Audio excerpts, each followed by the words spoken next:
बिस्मिल्लाहिर्रहमानिर्रहीम। अस्सलाम वालेकुम। कैसे हैं आप सब। आज हम ग्रेड 8 का साइंस का यूनिट नंबर 1 कंप्लीट करने जा रहे हैं। लास्ट टॉपिक है environmental problems and their solutions. जो सबसे आजकल मेन इन्वायरमेंटल प्रॉब्लम चल रहा है वो है ग्लोबल वार्मिंग। हम ग्लोबल वार्मिंग के इफ़ेक्ट्स को बारी बारी डिस्कस करेंगे, फिर उसके सॉल्यूशंस को बारी बारी डिस्कस करेंगे।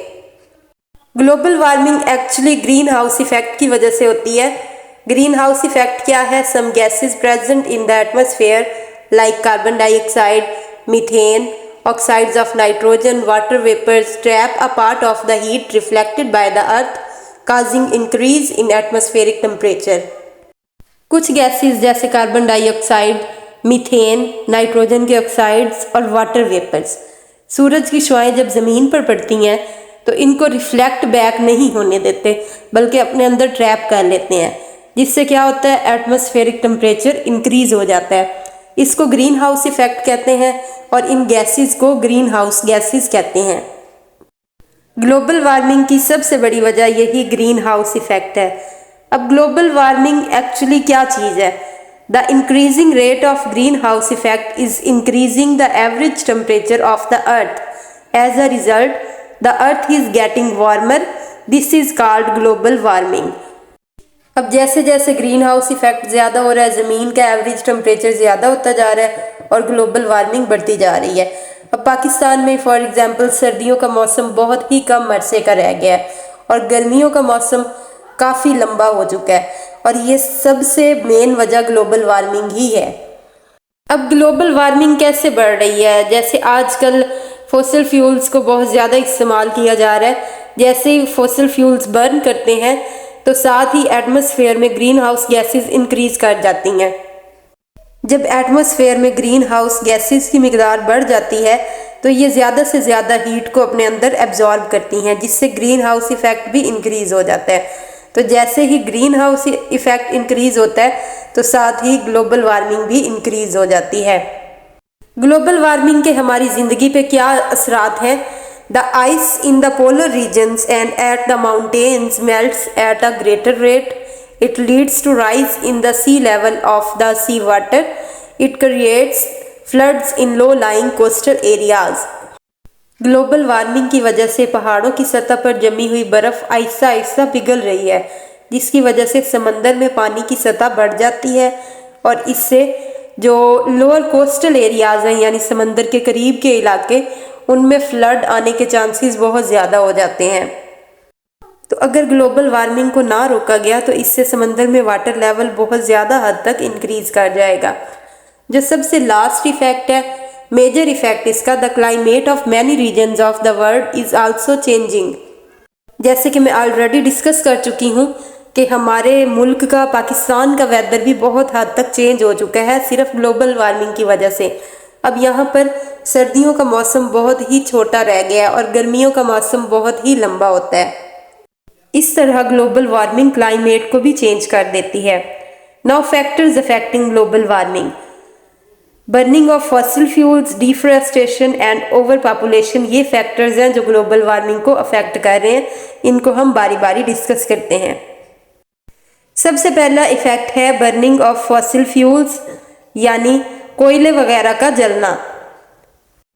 एक टर्म आती है एयर पोल्यूटेंट्स। एयर पोल्यूटेंट्स क्या होते हैं? The poisonous and harmful substances which make the air unfavourable for life are called as air pollutants. वो तमाम जहरीले और नुकसानदा मादे जो हवा को ज़िंदगी के लिए अनफेवरेबल या अनकम्फर्टेबल बनाते हैं, उनको एयर पोल्यूटेंट्स कहते हैं। और सबसे बड़ा मेन एयर पोल्यूटेंट जो है वो कार्बन मोनोऑक्साइड है, जिसके बहुत ज़्यादा नुकसानात हैं। कार्बन मोनोऑक्साइड हवा का मेजर पोल्यूटेंट है। Carbon monoxide affects the human organ systems badly and causes headache, brain damage and respiratory problems. Carbon monoxide हमारे रेस्पिरेटरी सिस्टम को बुरी तरह से मुतासिर करता है। इससे सांस लेने में दुश्वारी होती है और साथ साथ हेडेक और ब्रेन डैमेज वगैरह भी हो सकता है। इसके अलावा हवा में कुछ सल्फ़र और नाइट्रोजन के ऑक्साइड्स भी पाए जाते हैं, जिनको सॉक्स और नॉक्स भी कहा जाता है। Sulphur dioxide and oxides of nitrogen dissolve in rainwater and cause acid rain. Exposure to sulfur dioxide can cause breathing difficulties, pneumonia, lung cancer, etc.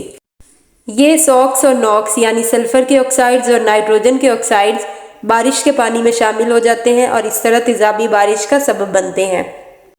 इसके अलावा इनकी वजह से भी सांस लेने में दुश्वारी होती है, क्योंकि ये पहला अटैक रेस्पिरेटरी सिस्टम पे करते हैं और नमूनिया और लंग कैंसर जैसी बीमारियों का सबब बनते हैं। नेक्स्ट ग्लोबल वार्मिंग की बड़ी वजह है डिफॉरेस्टेशन। दरख्त माहौल दोस्त होते हैं, डिफॉरेस्टेशन की वजह से भी ग्लोबल वार्मिंग बढ़ रही है। Destruction of forest as a result of human activities is called deforestation. ये इंसान की फितरत है कि उसको बेहतर से बेहतर लेविश किस्म का लाइफस्टाइल पसंद है, तो हमने अपनी आसानी के लिए, अपनी बेहतरी के लिए दरख्तों को काटना शुरू कर दिया है। इससे एक तो जगह एरिया जो है वो इंक्रीज़ हो जाता है और दूसरा ये लकड़ी जो है फर्नीचर वगैरह बनाने में या और बहुत सारी चीज़ें बनाने में काम आती है। इससे जंगल के जंगल ख़त्म हो रहे हैं और ये माहौल पर बहुत ही बुरा असर डाल रहे हैं। डिफॉरेस्टेशन के माहौल पर क्या असरात हैं? It changes weather and climate. सबसे पहले ये मौसम और आबो हवा को बिल्कुल बदल के रख देते हैं। Cutting of trees leads to soil erosion. इसकी वजह से ज़मीन टूट फूट का शिकार हो रही है और जो ज़मीन टूट फूट का शिकार हो जाती है वो एट द एंड बंजर हो जाती है, वो कोई भी फसल उगाने के काबिल नहीं रहती। नेक्स्ट जो डिफॉरेस्टेशन का इफेक्ट है, rate of evaporation is reduced which results in less rain. पौधों में ट्रांसपायरेशन का अमल होता है, पौधों की सतह से पानी ऊपर आसमान में जाता है और वो बादल बनकर ज़मीन पर बरसते हैं। अब जब पौधे ही नहीं होंगे तो इवेपोरेशन कहाँ से होगी? जब इवेपोरेशन बहुत कम होगी तो बारिश भी बहुत कम बरसेगी। It decreases the carbon dioxide consumption by plants. जैसा कि हम इंसान ऑक्सीजन को इस्तेमाल करते हैं सांस लेने के अमल में और कार्बन डाइऑक्साइड रिलीज करते हैं और कार्बन डाइऑक्साइड को पौधे जज़ब कर लेते हैं। अब जब पौधे ही नहीं होंगे तो कार्बन डाइऑक्साइड को कौन जज़ब करेगा?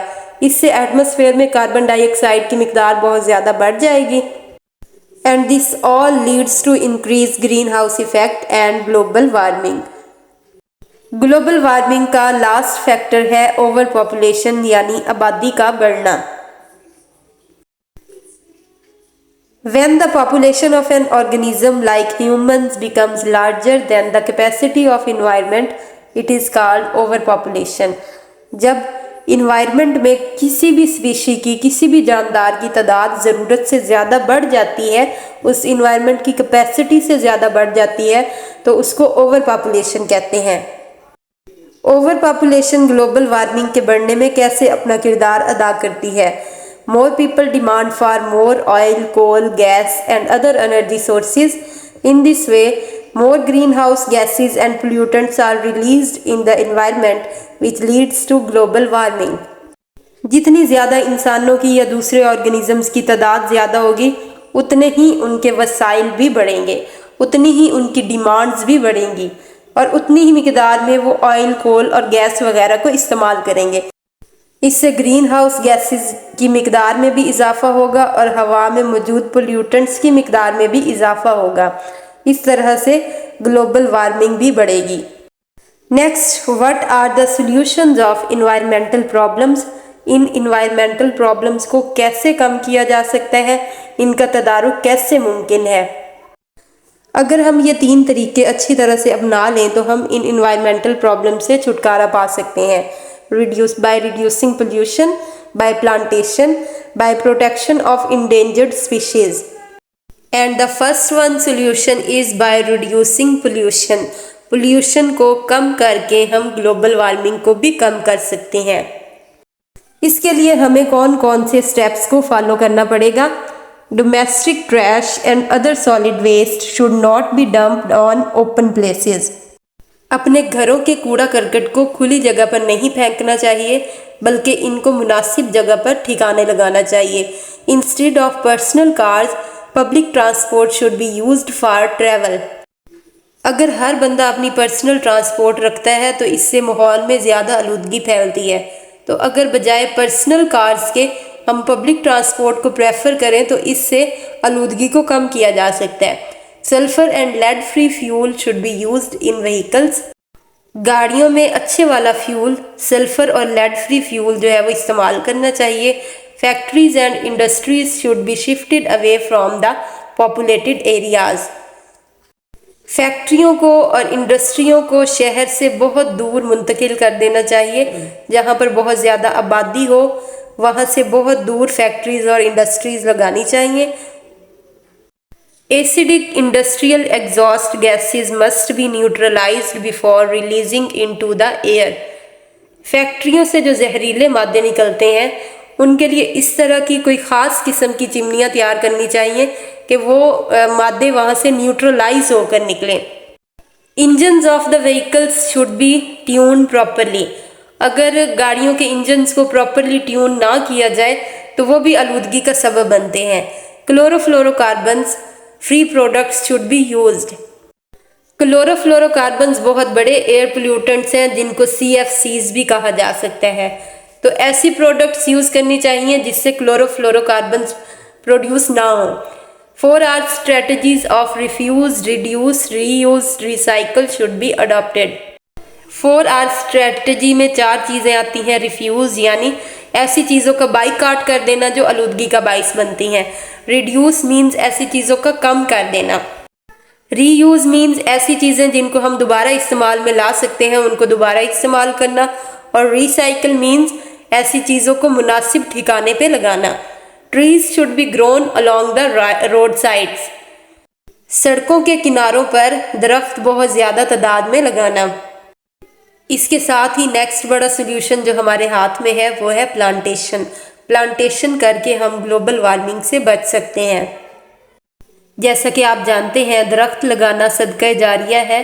जब इंसान कोई एक दरख्त लगाता है तो उसके साए में अगर कोई परिंदा बैठे, कोई इंसान बैठे, कोई जानवर बैठे तो उसको उसका सवाब मिलता रहता है। Planting more trees can reduce the air pollution as plants absorb pollutants. पौधों में ये कुदरती तौर पर सलाहियत मौजूद होती है कि ये हवा के नकारा मादों को अपने अंदर जज़ब कर लेते हैं।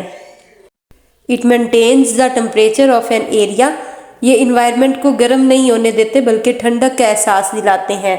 They are also the habitat for birds and many other animals. ये बहुत सारे जानवरों और परिंदों के लिए उनका मस्कन है, उनका हैबिटेट है। And they are also a source of fruits and flowers. बहुत से रंगारंग फलों का ये ज़रिया है और हमें अल्लाह ताला की इन नेमतों का हर वक्त शुक्र अदा करना चाहिए। इस वक्त पाकिस्तान को बहुत बड़ा खदशा लाहक है। बहुत सारी स्पीशीज़ जो है वो ख़तरे में हैं, वो नापैद हो रही हैं। तो उनको कैसे प्रोटेक्ट किया जा सकता है? Protection of endangered species. Endangered species क्या है? Many species of animals and plants are at risk of extinction. Such species are called endangered species. जानवरों और पौधों की बहुत सी स्पीशीज़ ऐसी स्पीशीज़ हैं जो नापैद होने के ख़तरे में हैं। उन स्पीशीज़ को इंडेंजर्ड स्पीशीज़ कहा जाता है। हर इलाके, हर रीजन, हर कंट्री की ख़ास स्पीशीज़ होती हैं और हर इलाके की इंडेंजर्ड स्पीशीज़ भी डिफरेंट है। जैसा कि पाकिस्तान में भी बहुत सी स्पीशीज़ इस वक्त एट हाई रिस्क हैं, जैसे snow leopard, Indus river dolphin और पाकिस्तान का कौमी जानवर मारखोर भी इंडेंजर्ड स्पीशीज़ में शामिल है। इन स्पीशीज़ के मादूम होने की वजह क्या है? Habitat loss. जैसा कि अभी पीछे हम लोगों ने डिस्कस किया है कि इंसानों ने अपने लाइफस्टाइल को चेंज करने के लिए दरख्तों को काटना शुरू कर दिया है, जिससे बहुत सारे जंगली जानवरों का मस्कन तबाह हो रहा है। Humans cut down trees in forest for harvesting. Humans clear forest or drain wetlands to use the land for agriculture, mining and settlement. इंसानों ने ज़राअत के लिए, कानकुनी के लिए और रहने के लिए दरख्तों को साफ़ करना शुरू कर दिया, जंगलों को साफ़ करना शुरू कर दिया है, जिसकी वजह से इन जानदारों का हैबिटेट तबाह हो रहा है। इसके अलावा पोल्यूशन, ग्लोबल वार्मिंग और एक्सेसिव हंटिंग भी इन स्पीशीज़ के इंडेंजर्ड होने की बहुत बड़ी वजह है। कुछ स्टेप्स हैं जिनको फॉलो करके हम इन स्पीशीज़ को नापैद होने से बचा सकते हैं। Reducing deforestation. डिफॉरेस्टेशन को कम करके, setting aside natural reserves, reducing pollution and protecting natural habitats. आलूदगी को ख़त्म करके और जानदारों के मस्कन को बचा के हम इन जानदारों को बचा सकते हैं। The hunting and trade of endangered species is also banned. इन जानदारों का शिकार और इन जानदारों को बेचना या बाहर भेजना, इस चीज़ पर भी बैन होना चाहिए। Government make plans to take endangered species into protective custody outside their natural habitats like zoo. हुकूमत को चाहिए कि अगर इन जानदारों के मस्कन तबाह हो रहे हैं तो इनको अपनी कस्टडी में रखा जाए, जैसा कि चिड़ियाघर वगैरह में ऐसे जानदारों को प्रोटेक्शन में रखा जा सकता है। इसके साथ ही ग्रेड 8 का साइंस का पहला यूनिट इकोलॉजी कंप्लीट हो चुका है। मैं उम्मीद करती हूँ आपने बहुत ही इजी वे में साइंस को अच्छे तरीके से समझा भी है और पढ़ा भी है। नेक्स्ट वीडियो में इंशाल्लाह हम इसी चैप्टर की मिनी एक्सरसाइजेज, ब्रेन टीजर्स और इसकी एक्सरसाइज को डिस्कस करेंगे। मैं आपको इंशाल्लाह पॉइंट्स के साथ ये सारे क्वेश्चंस, छोटी छोटी चीज़ें क्लियर करवाऊंगी। नेक्स्ट वीडियो तक टेक केयर एंड अगर आप लोगों ने मेरा चैनल सब्सक्राइब नहीं किया तो प्लीज़ सब्सक्राइब माय चैनल ताकि आपको मज़ीद यूज़फुल कंटेंट मिल सके। अल्लाह हाफिज़।